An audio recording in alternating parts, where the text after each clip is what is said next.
Welcome. My name is Martin Hoenigl. I'm Associate Professor of Medicine at UCSD, and I will talk now about the factorial design. So this is what a factorial design would look like. You see basically a population and they get randomized in receiving either treatment A or treatment B, and now that's special about the factorial design, treatment A and B combined or no treatment. So really, factorial designs are for a study that tests two or more treatments and their interventions by giving neither, each alone, and the combined intervention in a single study. So when is a factorial design appropriate? First of all, it is important that the treatments can be administered without changing the dose. We need to be interested in both the single and combined effects of two treatments in order to plan a study with a factorial design. We could also look into several outcomes. So factorial design could look into a single outcome for all arms, but we could also look into several outcomes if we expect different outcomes for the different treatments in one trial. And very importantly, we are interested in the interactions between the treatments. So that's something that really interests us. You know, if treatments basically have a bigger effect if administered together, or if the effect goes smaller if they're administered together. Ideally, for such a factorial design, treatment should have different mechanisms of action. Because for combination therapy, if it's two drugs with the same mechanism of action, it's rarely used. So usually when you use combination, it's always different mechanisms of action.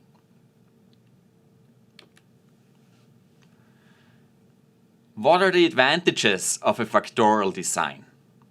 First of all, they are efficient at addressing more than one question. They also allow us to determine if there is an interaction between the treatments. And for two treatments without interactions, we can estimate independent effects of each treatment on the same or, as I said before, differing outcomes.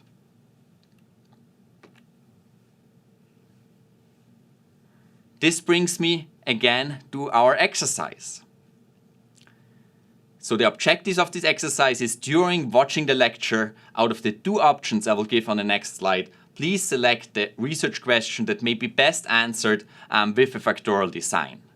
And then after watching the lecture, you can design a randomized clinical trial with the assigned complex design and the option chosen, and also draw a flow diagram, define the primary outcome, and list for both options benefits and disadvantages of the respective complex trial design versus standard parallel design. So coming to our exercise, factorial design. Again, we have two options. Option one is to compare efficacy of a new PCSK9 inhibitor versus atorvastatin and their combination for lowering LDL levels in patients with mild to moderate hyperlipidemia. Option two is to compare efficacy of two broad-spectrum antifungal drugs, both with efficacy against Candida species and Aspergillus species, for prophylaxis of invasive fungal infections in patients undergoing induction chemotherapy for acute leukemia. So please select the right option here.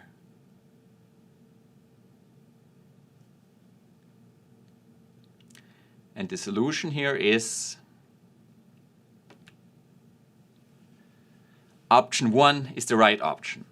To compare efficacy of new PCSK9 inhibitor versus atorvastatin and their combination for lowering LDL levels in patients with mild to moderate hyperlipidemia. So this is definitely something where we look into combination. We have two different mechanisms of action with two different drugs. And in contrast, it's also treatment, right? In contrast, option two, it's basically prophylaxis. It starts off with, antifungal or anti-infective prophylaxis. You rarely combine two different drugs for prophylaxis, especially if the spectrum is pretty much similar. So it's a combination of similar agents and also for prophylaxis that really is of less interest for using such a factorial design. To answer option 2, basically it would be better to just use a standard parallel design. Thank you.